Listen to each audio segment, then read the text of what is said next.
Good morning, everybody. My name is Deborah Byrne from DBpsychology Services, known across social media as DBpsychology. And today we're going to talk about another bit of self-care, which is letting go of procrastination. It follows on from last week. We talked about accepting ourselves. So today we're going to talk about procrastination and what it is, and different types of behaviours and different types of people who are procrastinators. And that will be your key to understanding this and how you can change your type of procrastination. So procrastination is often seen as lazy, which it really isn't. It's more than just putting something off. And if you can identify your type of behavior, your type of procrastinator, then you can use some of the self-help tips I give you this morning to help yourself. Now, they're all in this week's blog, so you can check that out. It's at www.deborahbyrnepsychologyservices.com /blog.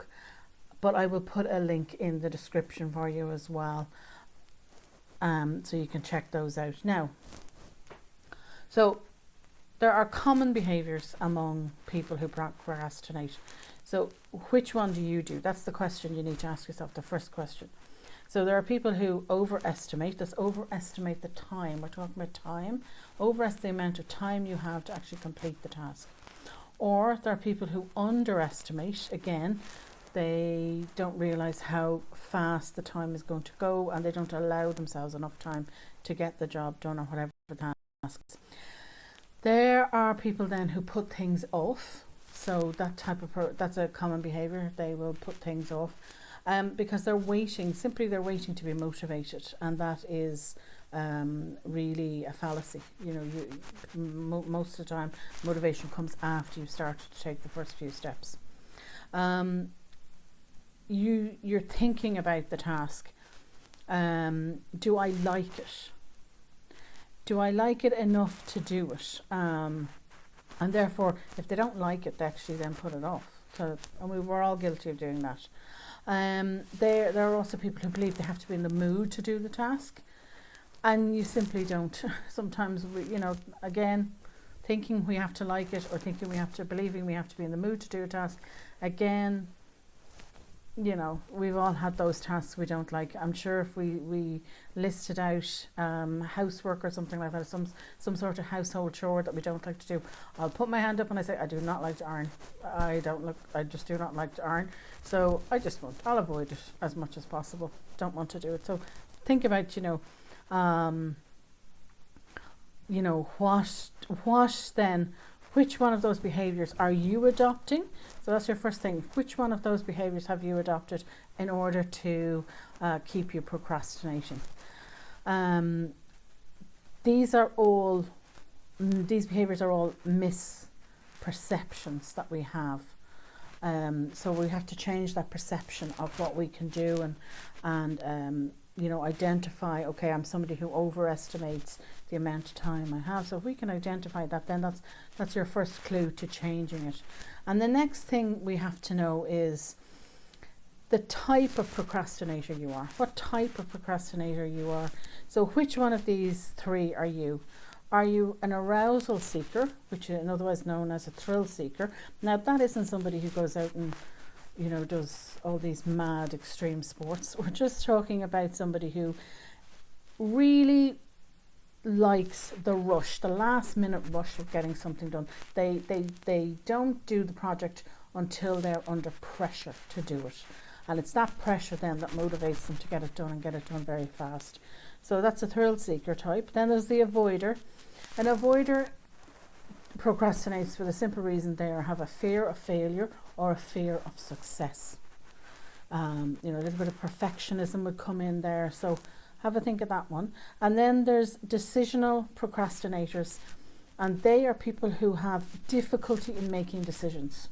So if you're somebody who has a difficulty in making a decision, if you identify yourself and you say, okay, I have a difficulty in making decisions, then maybe you can ask somebody to help you look at breaking a project or a task down into smaller steps, and you can work through it from there. You probably great once you get started, but to actually make the decision to do it, or to get started, or maybe you don't even know the first step you need to take to get started, but once you do get started, you'll quickly get the project done. So that's another one. So identifying which of those three are you is your second clue. Now the next thing we have to do is our self-help. So those two are in fact our first self-help tip, is to find the root cause. So I say to you, find the root cause. So you're going to find out which your common behaviour is, and then which type of procrastinator you are.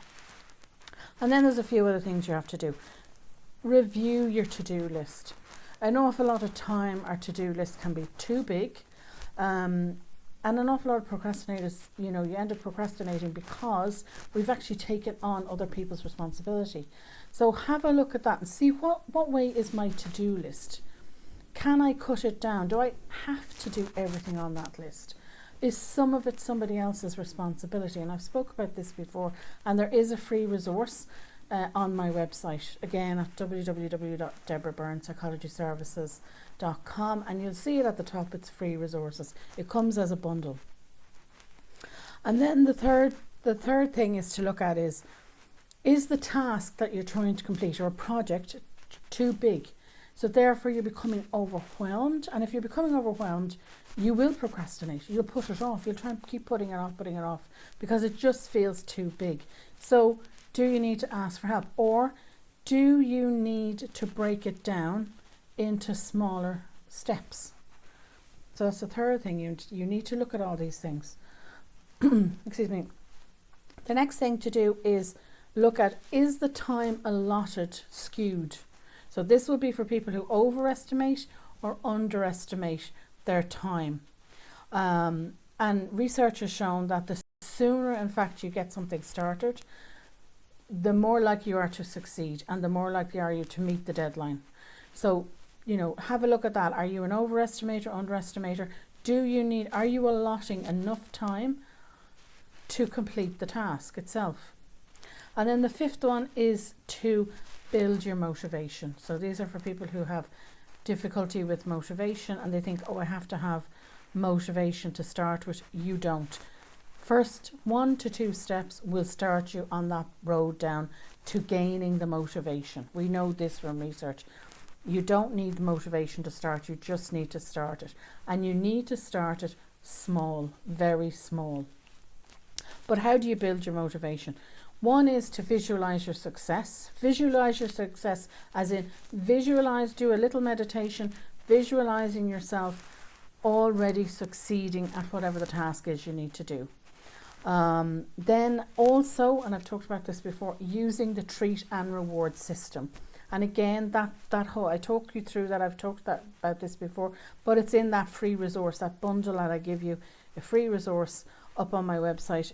Talks about doing a visualization, and I do it as an aspirational journal in that bundle, and I do the treats and rewards system. So the treats and rewards, again, just to remind you, is treats are free or under €5, and so a cup of coffee or something, and you give that frequently, so they're done daily. And then rewards are for bigger, so a reward could be at the end of a week, or the end of the month, or at the end of the project, definitely by the end of the project, but I would do it weekly to give yourself some sort of reward. And then the next thing to building that motivation is to recall all your previous successes. You've probably already done a whole load of things in your life, but you're not giving yourself enough credit for that. So every win, every small win, we should recall those, spend some time thinking about those, maybe even getting the photos out, or your certificates if you have any, making sure they're up where you can see them. Things like that, all to help you recall your other successes, to help you build motivation.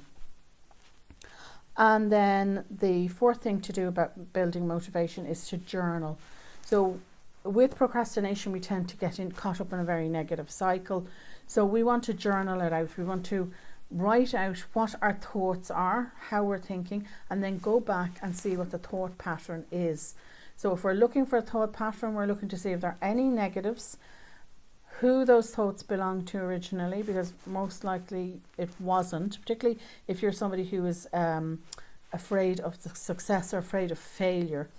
We tend to be a little bit perfectionists, so we need to go back and see who put those negative thoughts in our heads, and to start using affirmations to replace and correct. The best way with negative thoughts is to, in fact, start replacing them before you delete them. I've spoken about this in terms of deleting negative people as well. You put in you crowd them out almost. That's what you're doing. You're crowding them out. If there are positive thoughts in your head, you're crowding out the negative thoughts, and you start to question the negative thoughts. That's very important. You write them down, you question them, and you write out why who said this?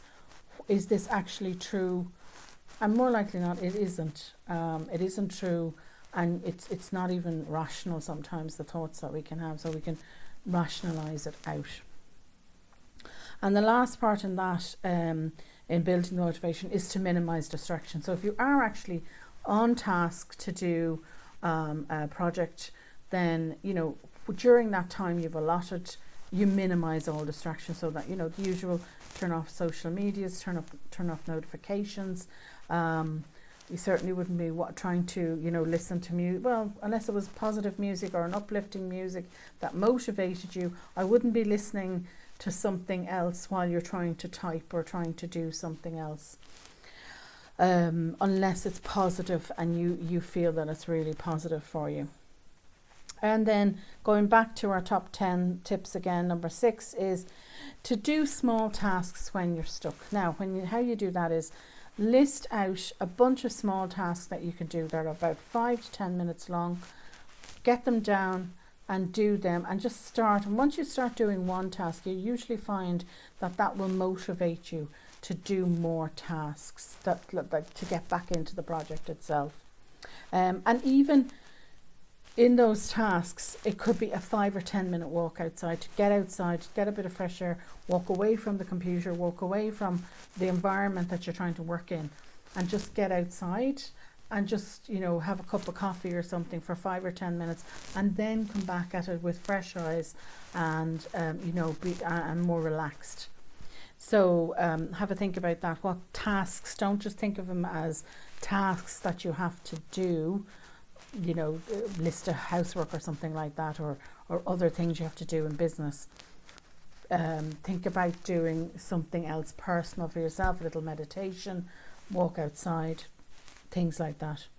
And then the next thing is to create a power hour. I talk about how to create a power hour in my new book, which you can buy in the shop and also on Amazon. But a power hour is essentially 1 hour a week or a day where we do tasks that we really don't want to do. And the best time to do that is maybe first thing in the morning, or depending on your brain cycle, and I'll come to that in a minute, utilizing your brain cycle in a minute, but maybe in the afternoon. But you allocate an hour where you do the regular tasks that are done every week, and maybe you allocate a time to them, though maybe the ones you want to put off. But once you get them done and over with, you can kind of motivate yourself to do other tasks. Then they do motivate you to do other tasks, because all that stuff that's been sitting in the back of your head going, I have to do it, I have to do it, I have to do it, is done. It's gone. It's out of the way in that power hour. And you just spend an hour at it. Don't spend any longer. Whatever you get done in that hour, that's it. You leave the rest. And that will reduce your guilt as well. So as I said, then number 8 will be to optimize your brain cycle. So are you a morning person or are you an evening person? So if you're not a morning person, you might need to take things a bit slowly in the mornings, and you'll find you have a bit more momentum as you go through the day. But if you are somebody who is a lark, as they say, somebody who loves getting up in the mornings and gets things done at better in the mornings, well, then you're probably going to tackle the tasks that maybe you've been putting off, or tackle something a little bit bigger in the morning. First thing in the morning is better for you. So think about the brain, how your brain works best. Number 9, as I said, is to create an uplifting playlist. So again, if you were having a problem getting motivated to do your task, as I said, one of those smaller tasks that you can do in 5 to 10 minutes could be to listen to an uplifting playlist. You could just put it on, listen to a few songs, build yourself up again.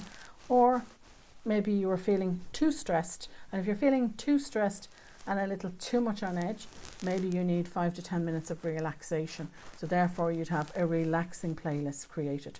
So you can have a couple of those created that are going to help you. And the last one is, and I talked about it last week, was to learn to accept yourself. So learning to accept ourselves, that this is the way we operate. If we are a procrastinator, the first step is to, okay, I procrastinate. Okay, I am perhaps a thrill seeker. I leave everything to the end, to the last minute. That's who I am. So therefore, you have to accept that that's where you are at the moment, and to create the structure around that so that you will get the best out of and utilize your type of procrastination. So I'm going to leave it there this morning. Thank you all for listening, and thank you to everybody who watches in replay as well. And good morning, Deirdre, as always. And I will see you all again next week. And there is, of course, a new blog coming out on Monday. Thank you. Goodbye.